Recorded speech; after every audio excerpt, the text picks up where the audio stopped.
Today's episode is brought to you by the Tax Defense Group. The team of professionals at the Tax Defense Group are passionate about helping taxpayers resolve their tax debt.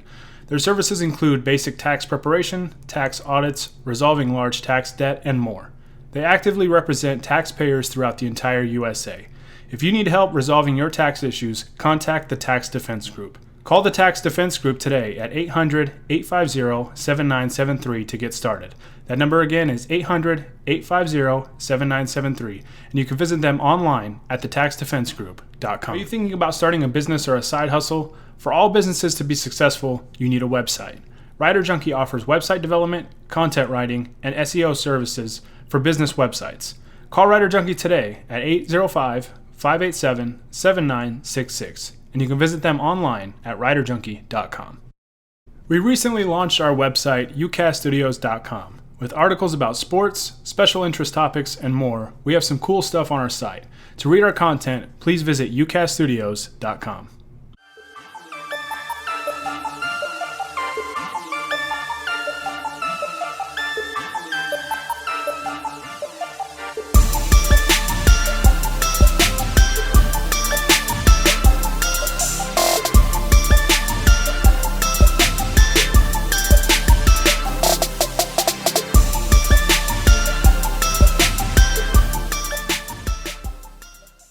What is going on, everybody? Welcome into another episode of the Lakers Outsiders podcast. We are coming to you live after the Lakers just smacked the Houston Rockets yet again. Finish off the series in 5 games. Honi, I'm joined by Honi Ahmadian. I'm Gary Kester here with you as always. Honi, I just wanted to ask you, which one of us predicted that the series would be Lakers in 5 and which one predicted Lakers in 6? I was just curious. I mean, okay, Yes, you're right. You are the one that said it will be done in 5. I will point out that I did not expect that Halsey would start an entirely new Twitter account just to talk about the Lakers. If I had known that, I might have even guessed Lakers in 4, honestly. But obviously, she started that a little bit too late for that to happen. But I'll give you your kudos. You can have this win. I'm feeling good. So you 0.75 points, and I got the full point for. I mean, we obviously are 2 for 2 on picking the correct team, but I'm hitting these games just right. I might have a heat check when we do our series preview for the next round, which we don't know who it's going to be, surprisingly. I was going to say, like, I might just, try to recoup those points by going to Lakers in 4 in the next round. You never really know. If you call a Lakers sweep over the Clippers, I'll give you 2 full points on that. But, we are live. In case you guys didn't know, we're doing these live again. And so that could be a good thing. It could be bad. You never know what's going to happen live. But, no, I mean, I'm excited to do this. We're on Twitch now. So if you guys are into Twitch and like any of you gamers out there or anything like that, you can find us on twitch.tv/LakersOutsiders. And, of course, you can subscribe to us on YouTube as well. You just find us Lakers Outsiders on YouTube. And, of course, you can follow all of our socials, as always, Twitter, Instagram, at Lakers Outsiders. You can like us on Facebook as well and get all of our content on LakersOutsiders.com. And, be sure to follow UCast Studios as well. You can get this podcast, the weekly pod. This will be the weekly version as we kind of recap this series and tonight's game and everything that we kind of saw. Give maybe a brief look ahead, and I'm sure we'll have time for some viewer questions. Kind of the nice thing about doing these is that it's very easy for us to kind of interact with you guys in real time and answer your questions and stuff like that. So I'm excited to do this, and you can follow me on Twitter at Gary Kester. You can follow Honi on Twitter as well at HONIAHM. I think at Raptors Outsiders has been retired since they came up short yesterday, but luckily your Lakers got it done for you today, Honi. Yeah, the Raptors Outsiders is now the tweets are protected. We talked a little too much crap heading into the series. Tweets not loading right now. Might buy myself a plane ticket and fly to Boston to fight some people. Hey, when you're just flat out wrong, instead of just admitting, hey, I was wrong. Maybe the Lakers are actually pretty good at basketball. You just got to get a plane ticket and spend some money, during a pandemic and try and go fight an entire fan base.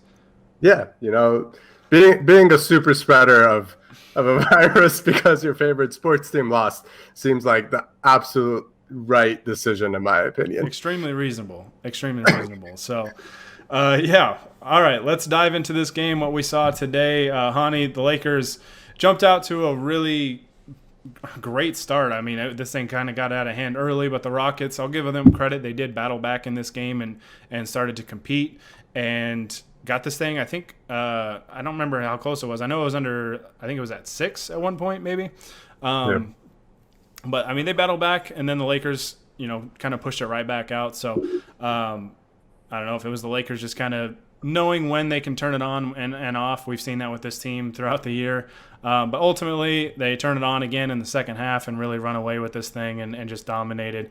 They were up by 30, I think, at one point in the fourth quarter. So what was your reaction to this game from kind of what we saw and, kind of what this game kind of shows and like what it might mean moving forward for this team?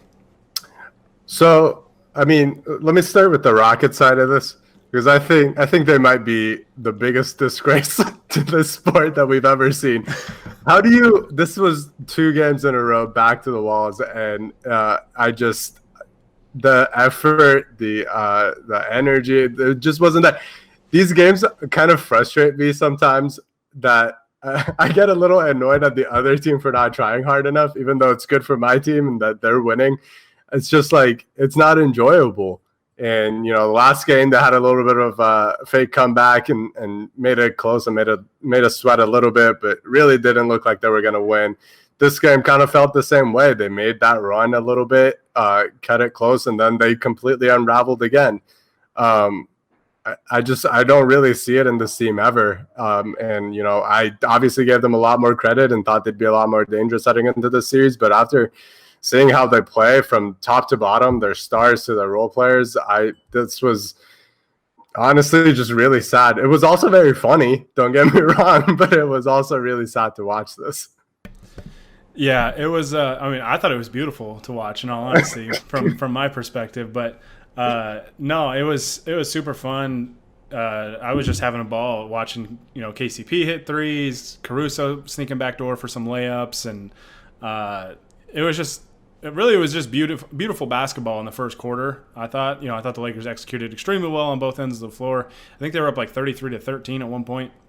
And I mean, they were just so good on both ends of the floor. And then, kind of let them back in it, like we've seen this team kind of tend to do, which I hope doesn't come back to bite them eventually. But usually they turn it on when they need to and kind of correct the mistake, and then they're fine. It wasn't as bad as the Portland Game 5 where it was like, why are we even close with this team right now? Because, they're without their best player. Their second best player is hobbled as well. And, yeah, so I don't know.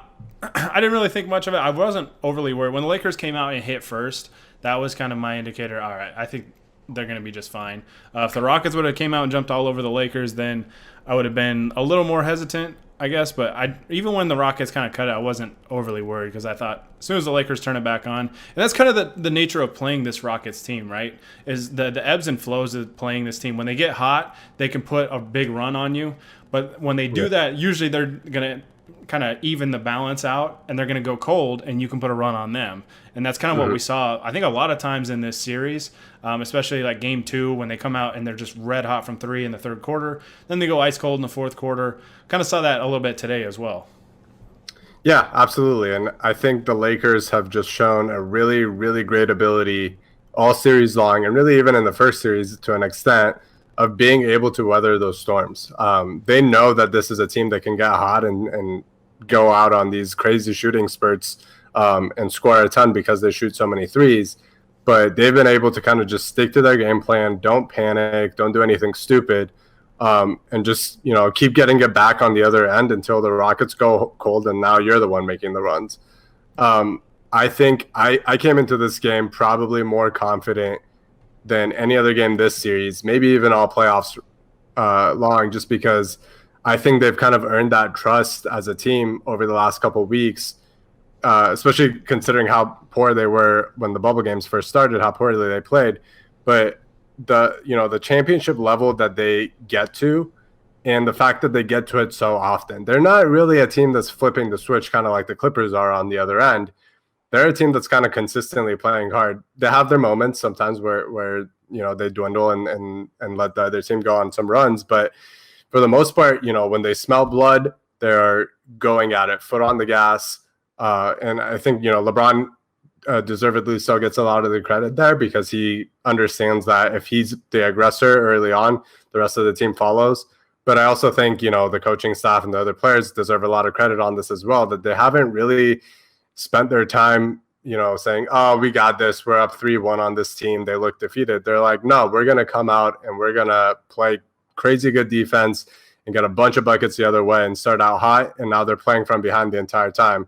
We're going to demoralize the hell out of them. And at that point, the game is basically over. Yeah, and like you said, with LeBron, he really set the tone early in this game. And that was kind of like one of the big things for me right out of the get-go is, all right, LeBron is on tonight. He's not messing around. It was almost like they learned from the Portland game and probably watching the Clipper game last night, where the Clippers had a big lead, let the Nuggets come back and beat them, and then all of a sudden they lose out on that extra day of rest that they would have had if they would have beaten Denver. And now the Lakers get at least an extra day of rest on the Clippers, assuming that they beat the Nuggets tomorrow. I mean, I don't know. When your leader does that, and that's kind of, to me, that's like the big difference between the Lakers and the Rockets. And I thought Harden played a lot better today than he did in Game 4. But the leadership value that he brings, or that LeBron brings in comparison to a guy like Harden, is just, there's an astronomical gap there. Whereas LeBron, I think, really can set the tone for the Lakers on both ends of the floor. And I don't know if Harden has that same type of effect. He's a great player. Like, I don't mean to like say he's not good or anything. He's unbelievable scorer and all that stuff. But in terms of just leadership value, LeBron is among the best in the league, maybe the best in the league at doing that. And I mean, you saw it on full display tonight. And I'm curious, how much do you think the Clippers losing last night was kind of motivation for the Lakers to say, all right, now we get a little bit of an advantage here by getting an extra day of rest if we just go out and take care of business? Oh, I absolutely think it was huge. I literally said this to some people after the Clippers lost yesterday, that I was like, you know what? I bet LeBron is watching this game. I bet the Lakers are watching this game, and they're saying, we are not going to let that same thing happen to us. We're going to, basically put our foot on their necks and just finish this out. And yeah, like you said, that we talked about this when we did our little impromptu podcast yesterday, where we were talking about the difference between the regular season and the playoffs for a lot of players, and how it seems like that's a more pronounced gap sometimes in the NBA than it is in any other sport. And I think you see that between a guy like LeBron and Harden. They're, fairly comparable during the regular season in terms of their impact on a game, especially, when LeBron's not playing defense or whatever. And Harden's an incredible player. He's one of the greatest scorers probably in NBA history. He's a great passer as well. But when it comes to the playoffs, that top-down approach, he doesn't seem like he's impacting wins the same way as LeBron does. And it seems like he gets taken out of games much more easily than a LeBron can. Some of that is reductive, and, LeBron's had some not great performances even in these playoffs. But you never really feel like he's completely out of a game. And you feel that way kind of often with James Harden, I think.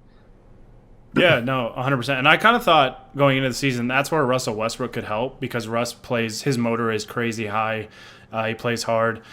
But it's kind of like, almost like a pick your poison kind of thing with the Rockets, because with Russ being the way he is, the motor thing might be a positive for them in some regards, but also the way he plays, we saw, was quite a negative in this series, and it was really beneficial to the Lakers, and they just basically dared him to try and beat him. They give up layups. Russ has crazy athleticism and burst and quickness and all that, so he's going to get some shots around the basket. But ultimately, the Lakers said, we're going to live with Russell Westbrook taking jumpers, and if he makes them, and that's how we lose, that's how we lose. But I'm just so impressed with this team. Super impressed with this team, man. Obviously, it looked kind of rough in Game 1, and obviously with Rondo being his first game back, it looked really, really rough. And it was night and day. I think really after game 2. I mean, game 2 the Lakers came out and jumped all over them, and then Houston had that really hot quarter, and then after that it just seemed like the Lakers just dominated for the most part after that. I mean, struggled a little bit here and there, but ultimately getting that first win against this team. After that, I felt pretty comfortable because they hadn't beaten them yet. I mean, they really only played them at full strength the one time, and they lost a close game with the Rockets shooting the lights out in that game. But yeah, man, I'm so impressed with this team. Obviously, the underdog Lakers pulling off another upset.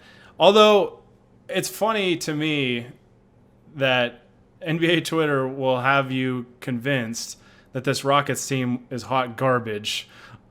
Although I heard for approximately 6 months how they were going to give the Lakers several problems if they met in the playoffs.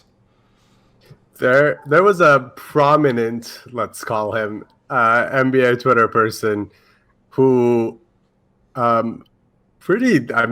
explicitly said that the Rockets are going to be able to play Anthony Marshawn Davis off the floor this series, and all he did was go and dominate the Rockets. That tweet no longer exists, other than some screenshots. But I think I think people are really seeing how great this Lakers team is, and it's actually really fun to watch this kind of evolution.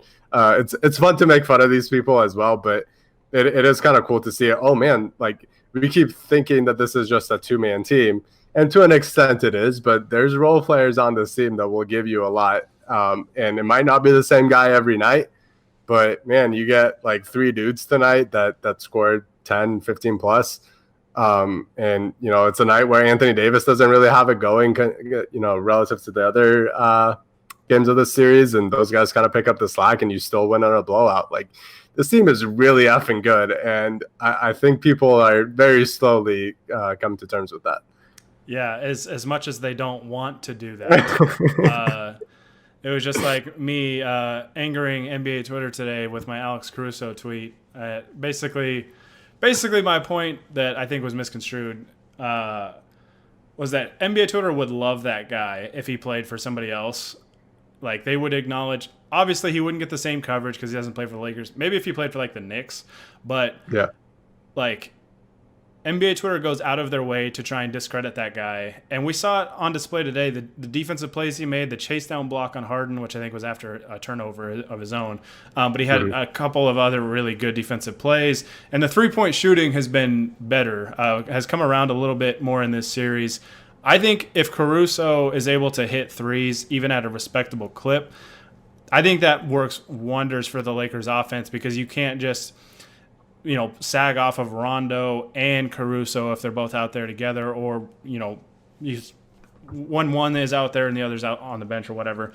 That's not 2 guys you can't just sag off. And hell, even Rondo's hitting threes and the jumper's starting to fall. So it's if the Lakers are able to hit threes, kind of like we saw today. I was watching the game with my dad, and I was like, if we're hitting threes, even at a decent clip, because I felt like the 2 games that we lost in the playoffs so far were we're very poor shooting performances, very poor offensive performances. But if the Lakers are hitting threes at a respectable clip, I don't see this team losing 4 times out of 7 if they're able to do that.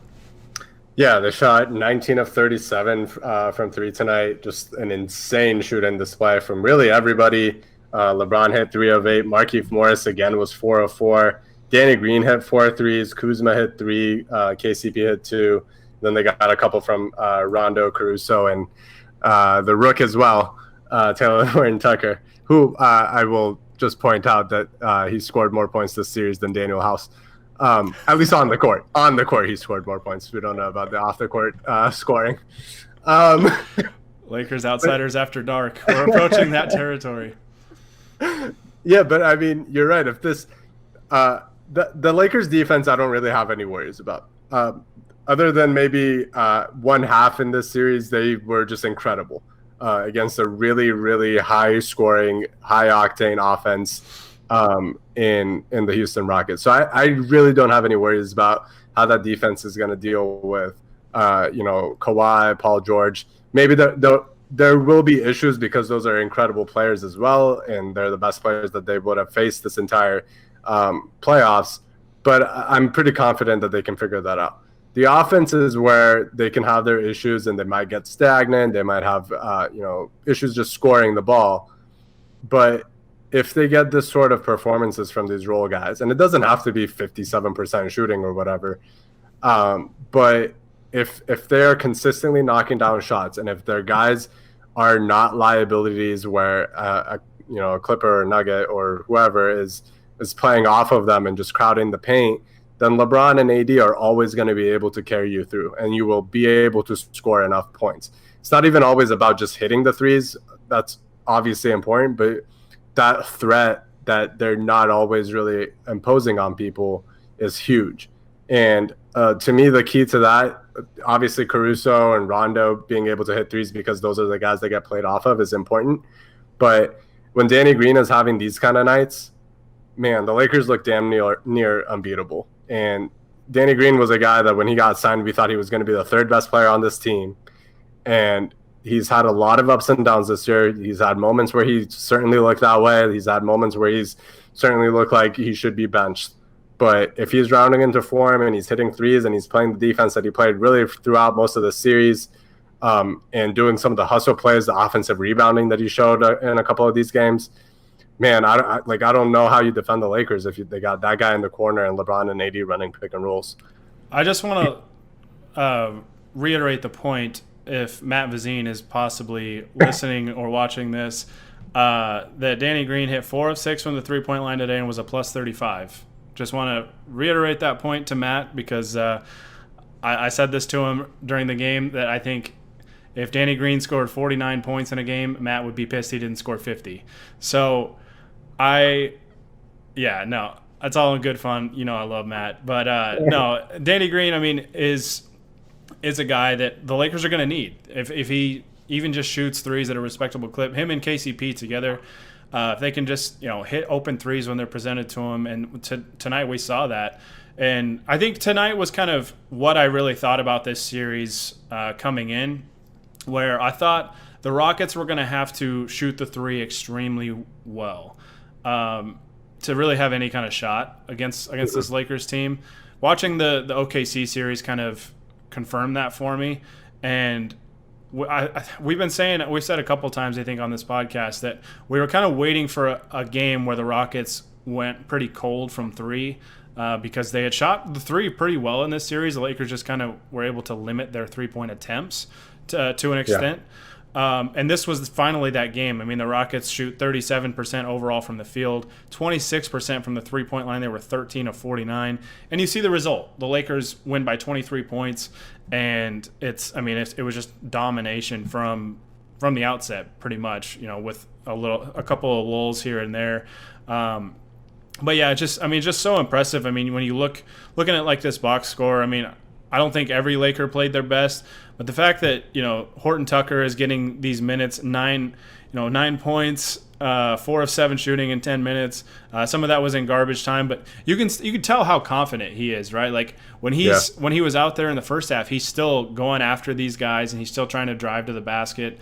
And it's just so great to see for a 19-year-old kid who's really like the only youngster on this team. I mean, there's some inexperienced guys that haven't been this far into the playoffs or been into the playoffs at all on this team. A guy like Caruso hasn't, obviously. But Talen Horton-Tucker at 19 years old, getting the encouragement from those veteran players. You see the bench's reaction. And we saw it early with LeBron when LeBron went, I think, coast to coast for a layup.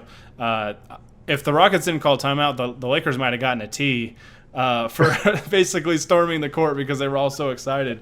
But just the chemistry to this team, man, I think – I don't know how much value it has, but depending on whoever they play in the next series, I feel like it gives them somewhat of an edge in that category because this team is so close-knit. They're all about just winning. We saw it with Dwight and JaVale, I think especially, which it was cool that they actually got in because it was such a blowout. This just wasn't a good series for them stylistically. And you saw they were still, smiling, laughing, having a good time, and just cheering on the guys. And that's just another thing with this team that has me with so much belief that they can pull this thing off and they can and they can win an NBA championship because they're just such a close-knit group.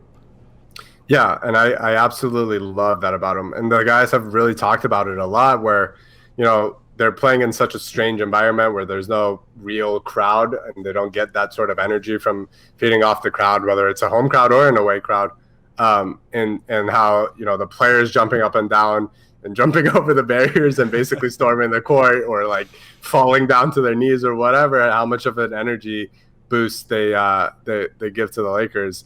Another interesting thing I thought after game 4 against the Rockets, when THT kind of came in and had those, that couple minute stretch where he was just doing everything on the court. And AD in the walk-off interview talked about how, everybody on this team is his vet because he, like you said, is the only young guy.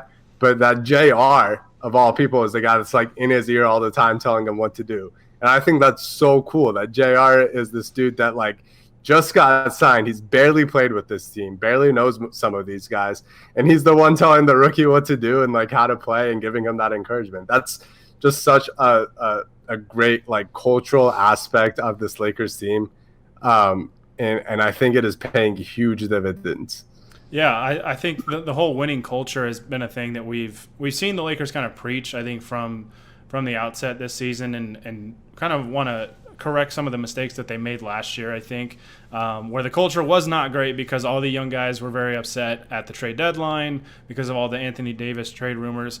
I mean, once they finally pulled that trade off, it seemed like their focus was on building culture and getting guys and veteran players that are going to buy in and really just be all about winning a championship and doing it for one another. And I mean, even with like Dwight Howard, I think is like the shining example of this. Like everybody laughed at the Lakers when they signed him because like how problematic he had been in previous stops. And we saw it in his first stint. It was just filled with drama and it was a roller coaster ride. And he is fully bought in, and it's just been so beautiful to watch and just a testament to, this team's culture. Rob Pelinka, Frank Vogel, LeBron, AD, like the leaders of this franchise from top to bottom.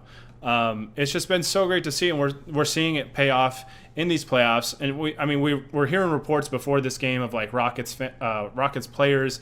There was like audible shouting in the locker room, like they were trying to hold each other accountable and all this stuff. But you could tell like there was some tension there, and we haven't really seen that with the Lakers. And I think there was even a moment. Kind of in this game where it was LeBron, AD, and Danny Green out on a break, and LeBron threw it to AD, and I think he wanted the ball back because it was a 3-on-2, and he threw it over to Danny Green, who then ran into James Harden for a charge. And you could tell LeBron was upset with AD, and like they were kind of talking it out and hashing it out. And like that's an example right there of like your two superstars like not coddling one another and being like straight up, being honest. And that's what I love about this team. I think we see that a lot with Miami as well, and I think why Jimmy Butler loves it there, because Jimmy Butler is going to be a straight shooter and tell it how it is, but they've also got guys on that team that are going to tell him, back to his face, like, hey, like you're messing up here and whatever, and like they hash it out and then they move on. And I mean, it was a testament to I mean, it was kind of a sign of Kobe Bryant teams, right? Like Kobe always would tell you straight to your face, like what the truth was. But he would always respect guys that would do it the same back to him. I think that's why he loved Derek Fisher as well. So I think we see some of that with this team, and I think that that's such a positive thing for this group.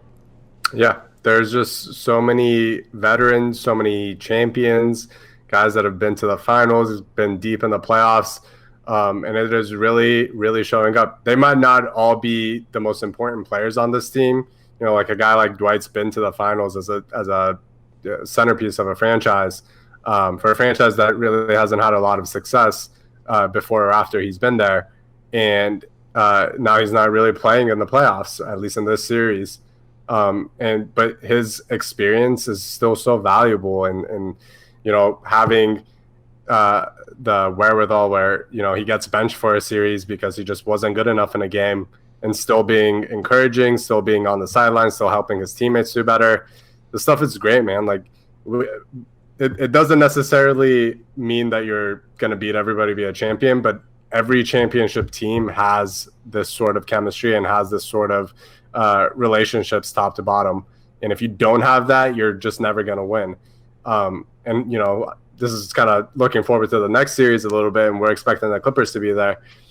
I don't want to like spread rumors or really talk out of turn on this, but it doesn't seem like the Clippers have that same sort of energy. Maybe because they just haven't played with each other so much, but there's also been rumors about their locker room being divided at times and stuff like that. They're still such a great team that they could beat the Lakers, they could win a championship, but that sort of stuff I don't think is really helping them moving forward. Whereas the Lakers, I think that is a really big boost that at least raises their floor in every game. Yeah, 100% agree. So we're going to take a quick break, and then when we come back, I actually want to talk one little bit about Markieff Morris, because he was really good again today, and I want to talk about him. And then we're going to take just a quick break, and we will be right back. Today's episode is brought to you by the Tax Defense Group. The team of professionals at the Tax Defense Group are passionate about helping taxpayers resolve their tax debt. Their services include basic tax preparation, tax audits, resolving large tax debt, and more. They actively represent taxpayers throughout the entire USA. If you need help resolving your tax issues, contact the Tax Defense Group. Call the Tax Defense Group today at 800-850-7973 to get started. That number again is 800-850-7973, and you can visit them online at thetaxdefensegroup.com. Today's episode is also brought to you by Writer Junkie. Are you thinking about starting a business or a side hustle? For all businesses to be successful, you need a website. Writer Junkie offers website development, content writing, and SEO services for business websites. Call Writer Junkie today at 805-587-7966, and you can visit them online at writerjunkie.com. We recently launched our website, ucaststudios.com. With articles about sports, special interest topics, and more, we have some cool stuff on our site. To read our content, please visit ucaststudios.com. All right, we are back. So, I said before we took our quick break, I want to talk about Markieff Morris because it's kind of unreal to me, like the impact that he's having on this team, because he is just. I mean, he was a buyout guy that the Lakers got, and everybody was, there was a lot of talk of the Lakers. Oh, the Lakers got to trade for Marcus Morris and give up Kuzma or Kuzma in a first, whatever. Like all this talk was, there was a lot of opinions kind of thrown out about that. Obviously, he ends up with the Clippers. I think the Clippers gave up a first round pick for him. Lakers get his brother, and his brother has just been a perfect fit for this team. Vogel a couple games ago makes the switch and puts JaVale to the bench basically and puts Markieff Morris in for JaVale, and it seemed to just the Lakers hit another gear in this series once that happened. Today, man, I mean, what else can you say? 16 points. He was 6 of 7 from the field, hit all 4 of his threes. He had 3 boards, 3 assists. It was plus 17 for the game in 24 minutes. I mean, just talk about his performance today, because he was just so good again. Yeah, I mean, this is something we have kind of been talking about for a while now. And going back to the Blazers series, where anytime he got minutes, both you and I were really impressed with him. And coming into this series, we talked about him as being an X factor for the Lakers. And I think, not to toot our own horn a little too much, but I think we were very much correct about that. Keith is such a versatile player on a team of, it kind of feels like the Lakers have a lot of guys that do one or two things really well, but not a lot of guys that do kind of everything really well. Keith, I think, kind of falls more into that second category. He can space the floor. He can score at the rim. He can kind of give you a little bit of a dribble drive and finishing, shoot the mid-range jumper if you want. And then defensively, he can guard your bigs, your perimeter guys. He kind of gives you a little bit of everything. And, the intangibles, I think, are also – I don't think you can talk about Markieff Morris without talking about his intangibles. And, the toughness that he brings to this team, I think, is something that is lacking somewhat elsewhere on the roster. But I think Markieff is still going to be a huge key moving forward, because, man, that guy, even if he's not shooting the ball well like he did today, I think he is going to still give you a lot of great minutes. Yeah, he's just been – I can't really say enough good things about him. because he's just, like I said, he's just been a perfect fit. And the question is going to be, and I know one of you guys in the chat asked this, and I'll just go ahead and start off with this question because we're going to get to your guys' questions right after this. Do you think Vogel keeps Markieff in the starting lineup, or do you think he goes back to JaVale in the next series? Because assuming it's the Clippers, the Lakers, all 4 times that they've played the Clippers, started JaVale at the 5 with the AD at the 4. We said, we've talked about it a number of times that we think against the Clippers that AD at the 5 is the best remedy for the Lakers in that matchup. Do you think they just keep Markieff at that spot, or do you think they kind of revert back and go to what's worked the last 2 times they played the Clippers? I go back and forth on it a lot because I think having JaVale on the glass against the Clippers, and as a guy that can just kind of protect the rim, is really important. I think it could also be important in stretches where the Lakers might want to have Anthony Davis guard somebody like Kawhi, and having that guy in the back line to kind of prevent shots there and be able to clean up rebounds, I think would be huge. But at this point, I think Markieff is making it really, really hard not to keep starting him. And the Lakers look so good with this, quote unquote small lineup or whatever you want to call it, that I think it might just be smarter for Vogel to keep going with the lineup that is working well and has the chemistry going right now. And if it doesn't work out, then your adjustment can be to bring in a JaVale or a Dwight. I think we talked about this, yesterday. I don't necessarily see a huge role for Dwight in this series because I think he can really get exposed on those mid-range looks for the Clippers. And I don't know how much you can, trot him out there knowing that he's not really going to step out on shooters. Yeah, I think it's going to be a combination. I think you can't just sit JaVale in this series. I think he does have value against the Clippers. I would probably roll with the same starting lineup from the get-go, but you can always tweak it from there. But I think ultimately against the Clippers, like we've said, putting AD at the 5 is going to be what is most beneficial for you. And putting Markieff at the 4, I think still allows the Lakers to spread the floor. You pull Zubats away from the basket, or if they have Harrell out there, you pull Harrell away from the basket and make him kind of defend in space, which is not really his strong suit. And if he's out there with Lou Williams, there's 2 guys you could potentially attack if you go small. So, I would go with the same starting lineup if I'm Frank Vogel, but I wouldn't blame him either if he goes back to JaVale. We'll just have to see. We'll have to see. We still don't know for sure if the Lakers are going to play the Clippers. Assuming that they are, I would be pretty surprised if they don't, but it would be hilarious if they don't. So yeah, we're going to hop off here. But as always, guys, if you like the pod, be sure to subscribe to us on YouTube. I think we're really close to 1,000 subscribers, and I really want us to hit that milestone. So be sure to subscribe to us on YouTube. You can also follow and subscribe to us on Twitch, just twitch.tv/LakersOutsiders. We'll be streaming on both of those at the same time with these. So be sure to follow us on both of those. And if we were asked about, I think, donations, I think you can subscribe. I think it's only like $4.99 to subscribe on Twitch. So that is one way you could help support the channel. But just subscribing and following us, is a great support to us, and we really appreciate it. And you can get the podcast, as always, up on UCast Studios as well, on YouTube, Spotify, Podbean, Apple Podcasts, wherever you get your podcasts, it'll be up there. And you can follow our socials at Lakers Outsiders on Twitter and Instagram, like us on Facebook, and get all of our content up on LakersOutsiders.com. Can't follow Honi on Twitter at Raptors Outsiders anymore, but you can follow him at HONIAHM, and you can follow me at Gary Kester. So yeah, Honi, anything else you want to add before we sign off? Yeah, for the very kind people that said, how they can donate, we would love you to donate. But if you don't want to do that, you can also just tweet at Halsey and tell her to get on this podcast. We'll take that as well. That too. We're trying to get like a double dip of Halsey and Popeye's chicken sandwich sponsorship for this pod. So far, it's a swing and a miss every single night. But hey. It's shoot your shot September, right? So we're just going to keep shooting. I didn't know they were calling it that, but that explains why Russell Westbrook played the way that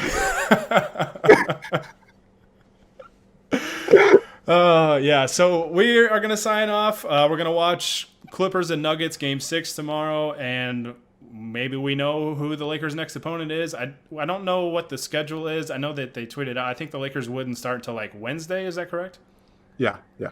All right, so pretty sure the Eastern Conference Final starts on Tuesday, so the Lakers will be probably the day after that. But yeah, we'll have to see. I hope you guys enjoy the rest of your Saturday night. Be safe out there. Take care of each other. And have a great Sunday. There's NFL football for you football fans. So go Titans. Honi, I don't know if you support any NFL team anymore, but yeah, for me, big Titans fan. So if you're a Titans fan, I already got a lot more respect for you. So I will root for the Titans just for you, pal. All right, there we go. Honi, you get your Popeye's chicken sandwich back. All right, we're taking off. Thank you guys so much for listening. We really appreciate it. And thank you guys for contributing in the chat. I love you guys. Thank you so much. And until next time, this is Gary Kester with Honi Ahmadian and the Lakers Outsiders signing off. Shout out Ron Artest, a.k.a. Meta World Peace, a.k.a. the Panda's friend.